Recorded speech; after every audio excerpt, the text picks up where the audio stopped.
قتل کی ابتدا کرنے والے یزیدیوں کی طرف سے تھے۔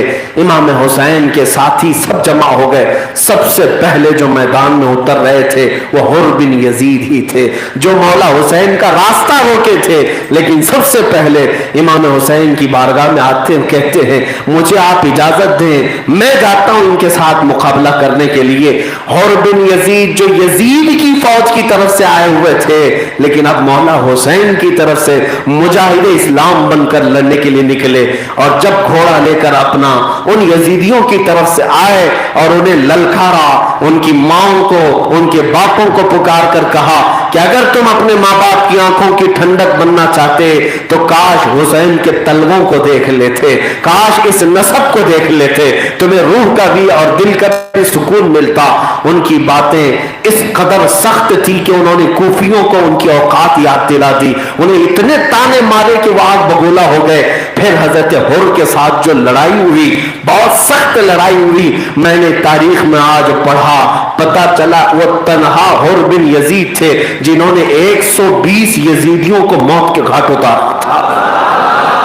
ایک شیر جس کو صرف ایک دن کی نسبت حاصل ہوئی حسین سے، ہاں اندازہ کرو، جس کو ایک دن کی نسبت حاصل ہوئی ہو وہ 120 کو موت کے گھاٹ اتار سکتا ہے، اور جس کے جسم میں خون حسین دوڑ رہا ہو وہ یقیناً پوری دنیا پر بھاری ہے۔ کربلا کا میدان یا اہل بیت کے امتحان کا میدان تھا، اگر انہیں جوہر دکھانا ہوتا تو پھر دنیا کا کوئی پہلوان ان کے سامنے کھڑا نہیں ہو سکتا تھا، اس لیے کہ جن کے گھر میں 9 سال کی عمر میں حیدر کرار کو میرے آقا نے یہ دعا دی تھی کہ مولا اس کے بازوؤں میں طاقت عطا فرما، اس کی ٹانگوں کو مضبوط فرما۔ تم نے کیا تاریخ نہیں پڑھی ہے؟ خیبر کا قلعہ فتح کرنے کے بعد وہ پھاٹک، وہ دروازہ جس کو اس زمانے کے 40 صحابہ نہیں اٹھا پاتے، تنہا علی مرتضیٰ نے ایک ہاتھ سے اٹھا کر پھینک دیا تھا۔ فاتح خیبر وہ مولا علی کرم اللہ وجہہ الکریم جس کی طاقت کا کون اندازہ کر سکے گا۔ سچ کہا جس نے بھی کہا لا فتح الا علی لا سیف الا ذوالفقار، شیر مرداں شیر یزداں قوت پروردگار، لا فتح الا علی لا سیف الا ذوالفقار، کوئی جوان ہے ہی نہیں سوائے حیدر کرار کے۔ شیر کا مطلب یہ ہوتا ہے، شیر کا مطلب یہ ہوتا ہے کہ دنیا میں کوئی جوان ہے ہی نہیں سوائے علی کے، اور کوئی تلوار ہے ہی نہیں سوائے ذوالفقار کے۔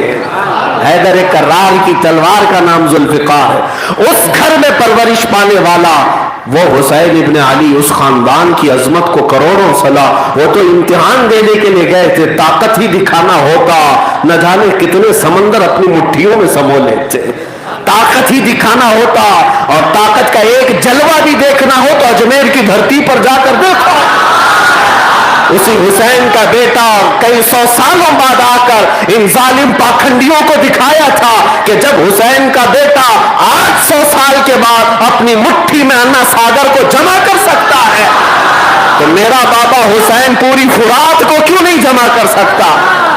یہ ان کے امتحان کی گھڑی تھی، کربلا ان کے امتحان کا وقت تھا، طاقت اور زور آزمائی کا نہیں۔ بہرحال میرے عزیز حر بن یزید کی اس جوان مردی کو دیکھ کر میں آج اش اش کرتا ہوں کہ ایک گھوڑے پر بیٹھا ہوا تنہا آدمی 120 کو کیسے مار سکتا ہے۔ میں نے بہت سوچا تو پتا چلا کہ رب تعالیٰ کی جب حمایت حاصل ہو جائے تو 120 کیا 1000 بھی آئے تو وہ کاغذی شیر ہے، بلبلے کی طرح اڑ ہی سکتے ہیں، زیادہ کچھ نہیں ہوگا۔ اللہ کریم جس کی مدد کے لیے آئے، اور ہم نے ایسے کاغذ کے سانپ بھی بہت دیکھے، کاغذ کے شیر بھی بہت دیکھے۔ حیدر کرار کا شیر ہونا اور ہے، خاندان رسول کا شیر ہونا اور ہے، اور ڈرائنگ روم کا شیر ہونا اور ہے۔ میرے عزیزو، حر بن یزید لڑتے لڑتے جام شہادت نوش فرما گئے۔ زہیر بن قیم جو راستے میں امام حسین کے ساتھ آئے تھے وہ میدان میں آئے، اور انہوں نے اپنی طاقت کے اعتبار سے بھرپور لڑائیاں کی اور جام شہادت نوش کیا۔ مسلم بن اوسجہ اسدی صحابی رسول ہیں، حضرت حبیب ابن مظاہر یہ آئے، یہ بھی کربلا میں شہید ہونے والے 5 صحابہ کا نام میں عرض کرتا ہوں. انس بن حارث رضی اللہ تعالیٰ، یہ صحابی رسول ہیں. اور حضرت حبیب ابن مزاحم، حضرت مسلم بن اوسجہ اسدی رضی اللہ تعالیٰ عنہ، اور حضرت ہانی بن عروہ جو امام مسلم کے ساتھ کوفہ میں قتل ہوئے تھے، وہ بھی صحابی رسول تھے. اور 5ویں حضرت عبداللہ بن بختر حمیری رضی اللہ تعالیٰ عنہ. یہ 5 صحابہ ہیں جو مولا حسین کی رفاقت میں شہید ہوئے. اور امام حسین کے رفقا میں جو لوگ شہید ہوئے تھے اور ان کے ساتھیوں میں جو شہید ہوئے تھے، ان کی تعداد بھی ایک لمبی ہے. اس کے بعد میرے عزیزو جب سب ساتھیوں نے اپنی جان دے دی تو اب خاندان اہل بیت سے جو لوگ نکلے، اس میں پہلے حضرت علی کے بیٹے یعنی امام حسین کے اور بھی بھائی میدان میں تھے. حضرت امام حسین کے جو بھائی موجود تھے اس میں عباس ابن علی، عبداللہ ابن علی، محمد ابن علی، ابو بکر ابن علی، عثمان ابن علی، جعفر ابن علی رضوان اللہ تعالیٰ علیہ مجمعین. یہ تمام وہ لوگ ہیں جو مولا علی کے بیٹے ہیں، آپ کی دوسری زوجات سے، دوسری ازواج سے جو پیدا ہوئے امام حسین کے بھائی ہیں. اور ان سب لوگوں نے امام حسین کی رفاقت میں سفر بھی کیا اور کربلا کے اس میدان میں اپنی جمع مردی بھی دکھائی. ایک کے بعد دیگر حیدر کرار کے جوان شہزادے کربلا کے میدان میں حاضر ہوتے رہے. دوپہر کا وقت قریب آنے کو تھا. میرے عزیز و خاندان اہل بیت سے تقریباً 18 لوگوں کی شہادت ہو چکی تھی. 18 لوگ، کوئی کبھی 1 جاتا، کبھی 2 جاتے، کبھی 3 جاتے، اس طرح سے یہ نرغوں میں چلے جاتے. لیکن میرے عزیزوں جتنی بھی تاریخ آپ دیکھیں، یہ جب جب گئے یزیدیوں میں سے 100 سے کم تعداد میں نہ زخمی کیا، 100 سے کم لوگوں کو، 100 سے زیادہ ہی یا تو زخمی کیا یا ان کو موت کے گھاٹ اتار کر کیا ہے 100 لوگوں کو. اور اگر ان کو پانی پلایا گیا ہوتا، ان کو کھانا کھلایا گیا ہوتا، اور پھر وہ لوگ 100 کی تسبیح گنتے رہتے، 22,000 بھی 2 دن میں ختم ہو جاتے. ہاں وہ گنتے رہ جاتے. لیکن یہ بھوکے اور پیاسے خاندان اہل بیت کے شہزادوں کو امتحان میں ایسا گزارا گیا. میرے عزیزوں یہ خاندان اہل بیت سے مولا علی کرم اللہ وجہہ الکریم کے شہزادے جب شہید ہوئے تو وہ وقت بھی آیا جب مولا حسین کے عزیز ترین بھتیجے امام قاسم، جن کی عمر 19 سال کی ہے، امام حسن مجتبیٰ کے بڑے بیٹے، جن کا مستقبل مولا حسین کی بیٹی سیدہ سکینہ سے تھا، امام حسین کے وہ داماد بھی بننے والے تھے. 19 سال کی قریب جوانی میں خیمے میں وہ جب تشریف لائے، حضور امام عالی مقام کی بارگاہ میں عرض کیا کہ چچا جان مجھے اجازت دے. امام حسین کی آنکھوں سے آنسو آ گئے. کہا میرے مرحوم بھائی کی تم آخری نشانی تھے، میں تمہیں دیکھ کر میرے حسن کو یاد کرتا تھا. وہ بھائیوں میں جو الفت و محبت تھی امام حسن اور امام حسین، ان کی شہادت کے بعد امام حسین ہمیشہ امام قاسم کو ساتھ رکھتے تھے. امام قاسم کو دیکھا تو رو پڑے. امام قاسم نے کہا مرضی مولا یہ ہے میرے چچا، اگر ہمارے ساتھیوں نے قربانی دی ہے تو کل کو کوئی یہ نہ کہے اہل بیت سے کسی کی شہادت نہیں ہوئی، خاندان رسول سے کوئی قربانی نہیں دیا.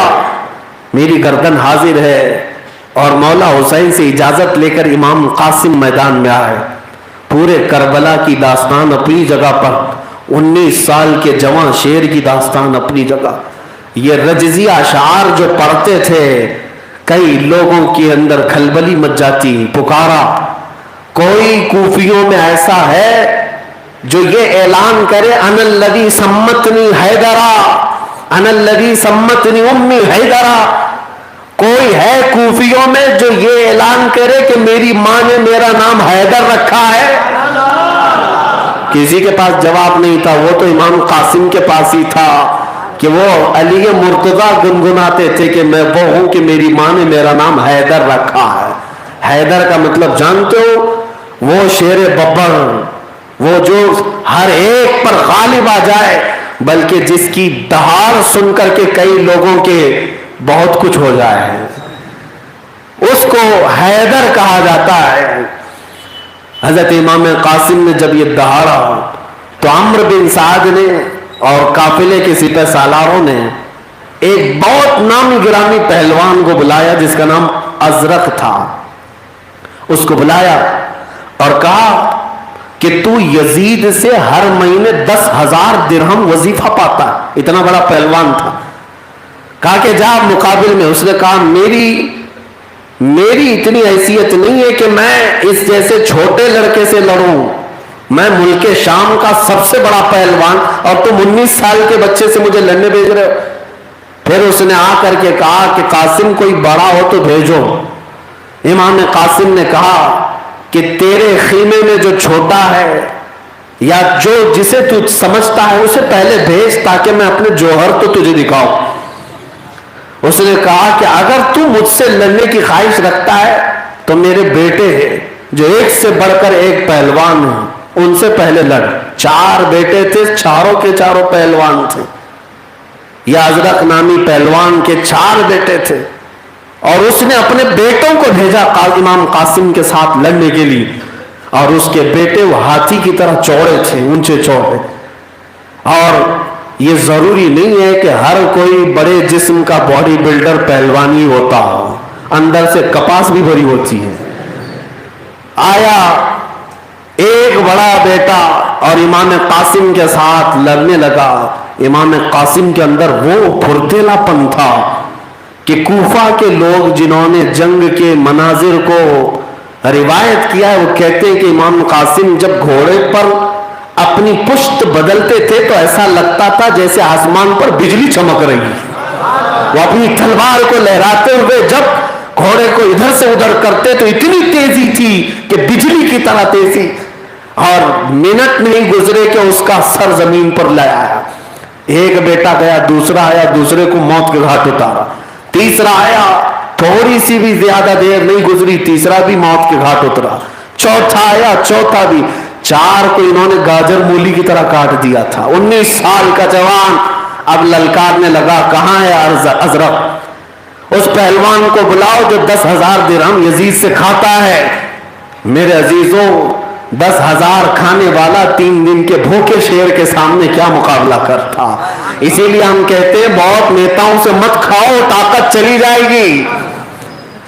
وقت کے ظالم یزیدیوں کے ساتھ بہت نذرانے مت لو, روحانیت مر جائے گی, ایمان ختم ہو جاتا ہے. تم پیل پیکر ہو جاؤ, باڈی بلڈر ہو جاؤ, لیکن کھاتے کہاں سے ہو اس کا بھی اثر ہوتا ہے. کس کا کھاتے ہو؟ ہاں, دنیا کا کھانے والے ہم نے دیکھا ہے, ہو سکتا ہے اونچے چوڑے ہوں لیکن ان کی روحانی طاقت نہیں. لیکن میرے مصطفیٰ کے قدموں کی ایک سوکھی روٹی کھانے والا بھی چٹائی پر بیٹھتا ہو لیکن لوہے محفوظ کو بھی دیکھ سکتا ہے. طاقت اسے کہتے ہیں جو میرے مصطفیٰ کے قدموں سے چھن کر آ رہی ہے. وہ ازرق نامی پہلوان آیا اور اسے غصہ اتنا تھا کہ میرے 4 جوان بیٹوں کو اس نے موت کے گھاٹ اتارا. آخر یہ ہے کون؟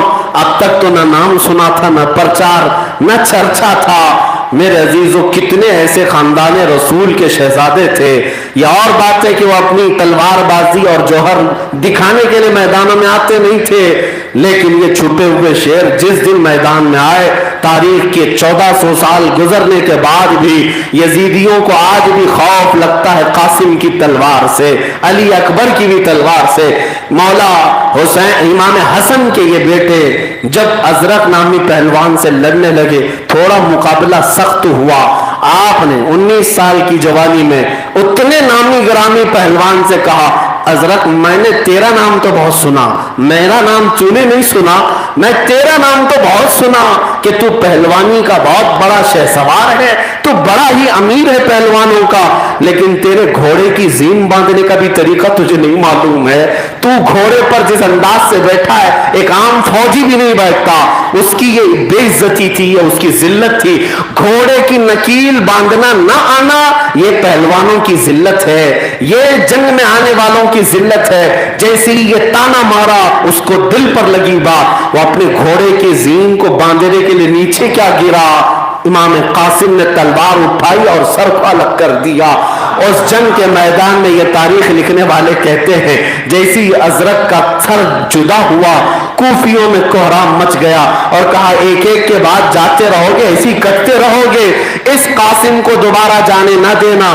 مولا حسین دیکھ رہے تھے اپنے خیمے میں، امام قاسم ان پانچوں کو موت کے گھاٹ اتار کر دوڑتے ہوئے خیمے کی طرف آئے، لیکن ایک ہی بات تھی، کہتے یا اماں العطش العطش، چچا بہت پیاس لگی ہے، بہت پیاس لگی ہے۔ مولا حسین تھپکیاں دیتے اور کہتے بیٹا تھوڑا اور انتظار کرو، میرے مصطفیٰ کے ہاتھوں سے حوض کوثر پینا ہوگا، تھوڑا اور انتظار کرو۔ واپس پھر میدان میں پلٹ آتے، امام قاسم جیسی آئے، اس بار کوفیوں نے پورا گھات لگا کر کے اور ان کا انتظار کرتے ہوئے جگہ جگہ سے ان کے سینے پر بہت تیز نیزے مارے، اتنا تیز نیزہ مارا تھا کہ سینہ چیرتے ہوئے پیٹھ کی طرف سے نکل گیا تھا۔ امام قاسم 19 سال کے جوان کو سینہ چیر کر کے رکھ دیا، اور جب وہ زمین پر گرے تو امام حسین دوڑتے ہوئے آئے تھے، سینے سے نیزے کو نکالا۔